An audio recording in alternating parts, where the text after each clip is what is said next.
Bonjour à tous, j'espère que vous allez bien. Je vous retrouve aujourd'hui pour une nouvelle vidéo qui va être ma pile à lire pour le Black November.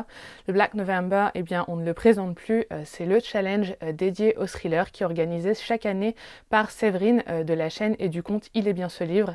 Je vous remettrai bien évidemment sa vidéo explicative en barre d'infos, mais voilà, moi c'est un challenge que j'aime bien suivre depuis quelques années et aujourd'hui je vais vous présenter ma petite pile à lire. Vous allez voir que je n'ai pas des livres pour chaque semaine. Et pour certaines semaines, j'ai un ou deux titres. Et également, j'ai un petit peu triché, mais bon, vous avez l'habitude avec moi et en soi, c'est pas très grave. Le principal, c'est de se faire plaisir. J'ai sous les yeux le menu, donc c'est normal si vous me voyez baisser les yeux. Et on va commencer tout de suite avec la première semaine du mois de novembre. Pour cette semaine-là, il faut donc lire un thriller fantastique ou alors angoissant / terrifiant. Et pour cette catégorie, j'ai choisi un thriller que j'ai dans ma pile à lire depuis maintenant 2 ans. Il s'agit de Pine de Francine Toon. On est ici sur un thriller qui se déroule dans les Highlands en Écosse.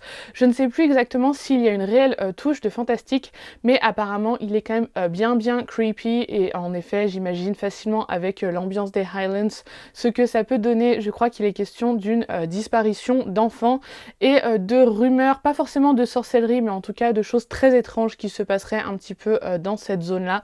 Voilà, je sais que j'en ai entendu de très bons retours à sa sortie et je pense qu'il va être lu sans problème parce que comme vous le voyez, c'est pas un roman très long. Donc voilà, je vous en reparle, j'espère très bientôt. Et dans cette même thématique, mais vous verrez que ce deuxième roman peut également rentrer dans d'autres semaines, donc c'est un petit peu le roman Joker de cette pile à lire. J'aimerais caler Lore of the Dead de Oscar de Muriel. On est ici sur un thriller qui se passe également en Écosse. La différence c'est que l'on est ici sur quelque chose qui se passe dans le 19e siècle, je crois, c'est ça.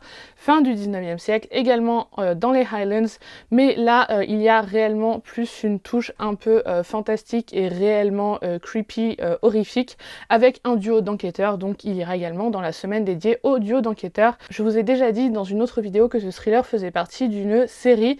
Je n'ai pas lu les premiers tomes, mais c'est pas très grave, je vais me lancer avec ça, et s'il se trouve qu'il me manque des informations, et bah tant pis, j'irai creuser, ou alors je me raccrocherai comme je peux, mais c'est pas très grave, j'ai très envie de lire celui-là, et pour tout vous dire, j'aimerais bien commencer par celui-là, éventuellement avant Pine, parce que pour moi, il serait parfait pour la période juste après Halloween, donc ça sera probablement le premier que je vais lire de cette pile à lire, donc celui-là, à mon avis, vous le voyez vraiment très bientôt sur ma chaîne. Pour la deuxième semaine du challenge, il faut lire un thriller qui a plus de 10 ans, et je me suis retrouvée bien bête, parce que j'avais pas mal de livres dans ma pile à lire qui avaient 5, 6, 7, 8 ans, mais jamais 10 ans, et j'ai failli laisser tomber et me dire c'est pas grave, je ne fais pas cette semaine-là, jusqu'à que je pense à un classique du genre. Je sais pas pourquoi il ne m'a pas sauté aux yeux plus tôt, mais toujours est-il que je vais peut-être enfin lire, parce que oui, ça fait très longtemps que je dois le lire, Rebecca de Daphne du Maurier. Vous allez dire que je triche un peu, c'est pas vraiment un thriller au sens archétype du terme, mais il en fait quand même partie. Je suis allée chercher, il est rentré dans la catégorie thriller. C'est un des premiers que l'on peut grosso modo rentrer dans la définition un petit peu moderne du genre, mais voilà, c'est un classique de la littérature britannique que l'on ne présente plus. D'ailleurs, j'ai oublié de préciser que l'une des consignes pour ce Black November, c'est de lire un maximum d'auteurs britanniques. Tout à l'heure, vous avez eu Francine Toon avec Pine, et ici, on est donc sur la deuxième autrice britannique de cette pile à lire. C'est quand même un joli bébé, Rebecca, vous voyez, il est quand même assez épais, et j'en ai tellement entendu parler que j'ai quand même un petit peu d'appréhension. Je connais l'histoire peu ou prou dans son intégralité, à force d'en entendre parler et à force de voir des comparaisons entre d'autres romans ou d'autres histoires et Rebecca, mais j'ai quand même envie de me faire mon avis, et puis comme ça, écoutez, ça me fera une lecture pour la deuxième semaine de novembre, et ça sera parfait. Pour moi, vraiment le genre ambiance lourde, pesante, psychologique, qui se passe dans une vieille maison, potentiellement une maison qui craque, qui cache des secrets. C'est vraiment parfait pour moi pour le mois de novembre. Donc j'espère bien pouvoir prendre le temps de le lire pour enfin combler, entre guillemets, cette lacune dans ma culture littéraire anglophone. Ensuite, troisième semaine, il faut lire un thriller qui contient un duo d'enquêteurs. Donc on a parlé tout à l'heure de Lore of the Dead, mais ma priorité pour cette troisième semaine, et ça n'étonnera personne, c'est Charcot de Franck Tillier. On est ici dans l'avant-dernier tome ou juste avant-dernier tome, je ne sais plus, de la saga commune Lucie et Nebel et Frank Charcot, donc forcément c'était parfait. D'ailleurs je me le gardais exprès pour le Black November. Je n'en ai plus après dans ma pile à lire, il faut que j'aille refaire le plein en France de Franck Tillier, mais je suis ravie de retrouver notre duo d'enquêteurs préféré.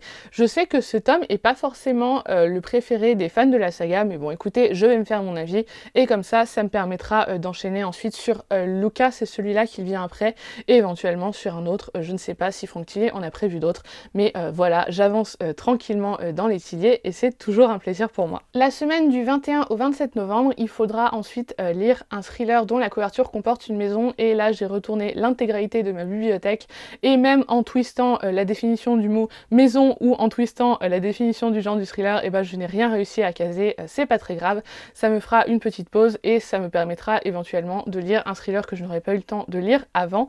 Et on en finit avec la dernière semaine, et là encore vous allez voir que je triche. Pour la dernière semaine, Séverine a proposé de lire un roman de Agatha Christie, et il se trouve que en ce moment je n'ai aucun Christie dans ma pile à lire, donc j'aurais très bien pu en acheter un.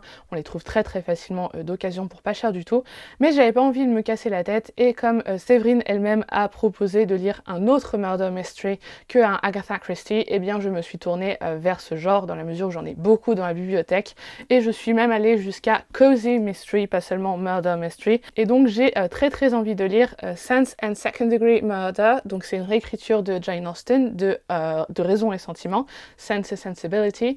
On est ici sur une réécriture par Tirzah Price, c'est elle qui avait écrit Pride et Premeditation, que j'avais beaucoup aimé il y a quelques mois, et je me dis que bah écoutez, ça me fera une petite lecture un peu facile, un peu plus légère que les romans qui viennent juste avant, comme Pine a l'air assez lourd par exemple, et bah ça fera un bon changement, et ça permettra de finir le mois de novembre en douceur. Et donc c'en est tout pour moi et cette petite pile à lire. N'hésitez pas à me dire si vous participez vous également au Black November, et dans ce cas-là, qu'est-ce que vous avez mis dans votre pile à lire. Vraiment, ça me ferait très plaisir d'échanger avec vous à ce sujet. N'hésitez pas à me dire ce que vous avez pensé de cette vidéo, et pensez à mettre un petit pouce en l'air si elle vous a plu, et éventuellement à vous abonner à la chaîne si ce n'est pas déjà fait.